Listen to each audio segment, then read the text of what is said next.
Today we set our scene in fair Verona, a city that once gave us perhaps the most taught love story of all time, if not the greatest, although it's hard to argue that William Shakespeare wasn't a genius. And at least my high school English teacher thought this was one of the best plays of all time. So we are celebrating Romeo and Juliet today, with a pair of sangrias, one for each of their houses. For Romeo, we will make a red sangria for the House Montague, the traditional color of this old and noble house. Juliet, she came from New Money, and the colors of the Capulets were blue. So, we shall put together a blue sangria and a red sangria. And yes, we will use a little bit of help to achieve a blue sangria, but not much. So we will start by slicing up a lemon. And we are going to put one sliced lemon in each pitcher.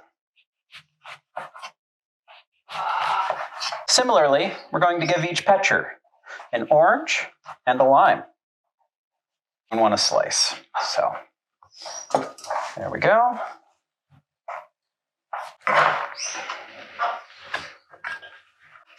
You know, the first time I had a sangria, they filled it with fruit cocktail. And I think that put me off of them for quite a while until I had good sangrias as a grown-up. Yeah, also, I had my first sangria when I was not of legal drinking age. So that may have been part of it. It was a treat on vacation. Okay. So now we're going to start building the sangrias. These are both pitcher-based drinks, if you hadn't figured that out from the pitcher. These are meant to serve a crowd. For the Juliet, we will add a handful of blueberries and a handful of raspberries. And we're going to cut up 4 strawberries.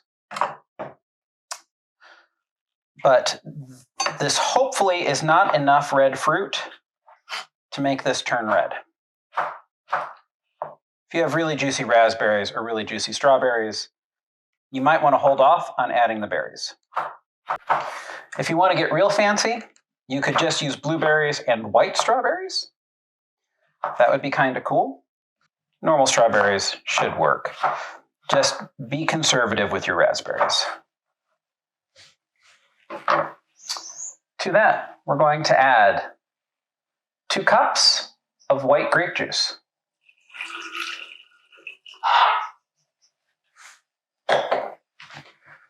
And 2 cups of white cranberry juice.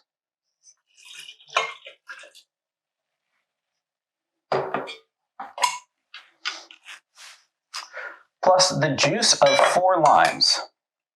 And you could technically just throw this half in there, but I'm going to leave them out just for appearance's sake.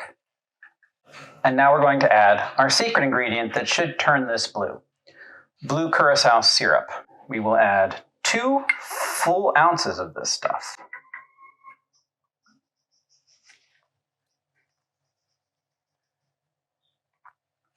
Don't feel afraid to add a bit more if it's not blue enough for you. But a quick stir. Because obviously we're trying to get something blue, but with the color of that white grape juice, we're trying to avoid the color green. I think another ½ ounce might be worth it. There we go. One nice blue sangria.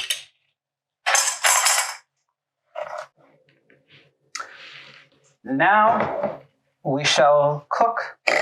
Well, we're not cooking anything, but now we shall address the Montagues. Old money house, their colors are red. You know, passion.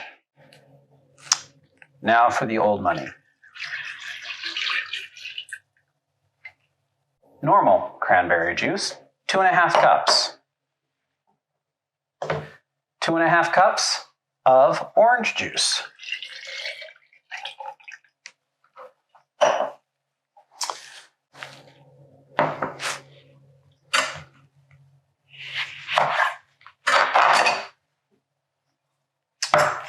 and the juice of 2 lemons. Lastly, the berries. A handful of blueberries, a handful of raspberries,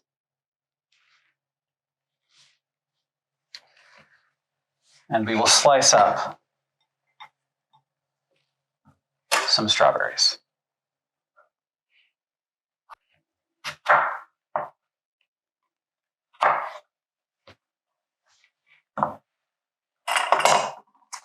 Let me give everybody in here a quick stir. This is Juliet's Sangria.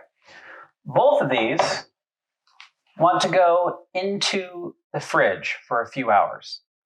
That is going to let all of the flavors marry, especially all the flavors coming out of those citrus fruits. So, into the fridge, and in a couple of hours, I'll take them out and show you how to serve the Romeo. Before we get to putting our sangrias together and serving them, I wanted to take a minute and thank everyone for watching. It really, really is appreciated, every single person who takes the time to watch these videos. And what's even more appreciated is anyone who gives it a like, a dislike, a comment, or fills out the feedback form at the bottom of the video. All of these things dramatically help the channel, and they give me a lot of encouragement to keep going. But back to some sangrias. In order to serve these, we're going to start by filling our glasses with ice. And sometimes it's nice to go about halfway up the glass and then add our fruit above the ice. So, a couple of blueberries, a couple of raspberries, and I'm going to slice up a strawberry. So about half a strawberry in each one. And then a slice of orange. And tuck this along the side so it's visible. And now we add more ice.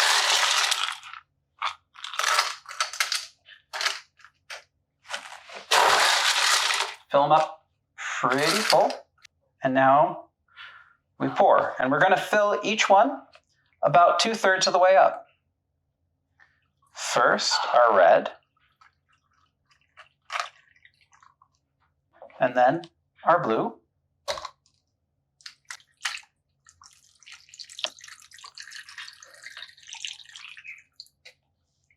And we will top them both off with club soda. I don't add the club soda to the sangria because I want everything to sit and it'll go flat.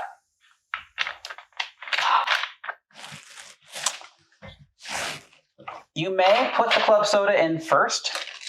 That'll mix itself a little bit better, and you won't have to go in with the cocktail spoon like this.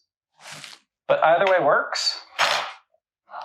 And we wind up with 2 mocktails, both alike in dignity, but not alike in history.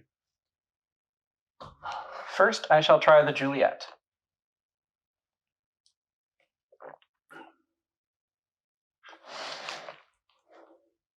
This is quite lovely. The cranberry is there.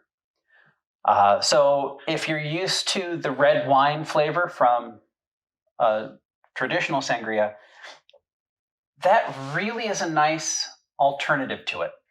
You get the same acidity, you get the same level of sweetness as you would, and it's balanced out by the orange juice, just like any other sangria would be. It's quite lovely, very refreshing. And now for our Romeo.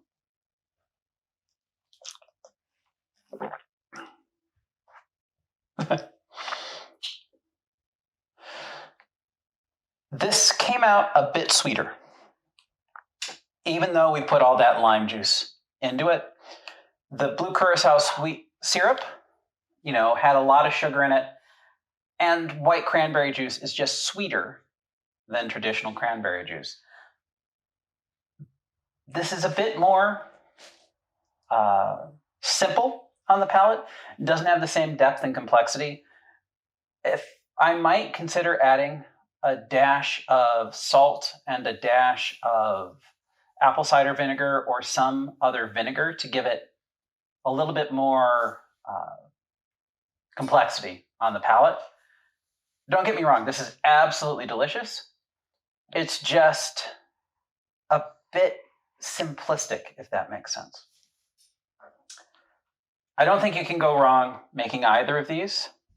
And it's kind of fun to make both of them for a party, right?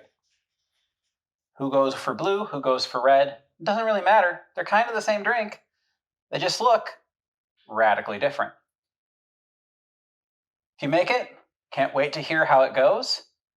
And as always, and until next time, enjoy.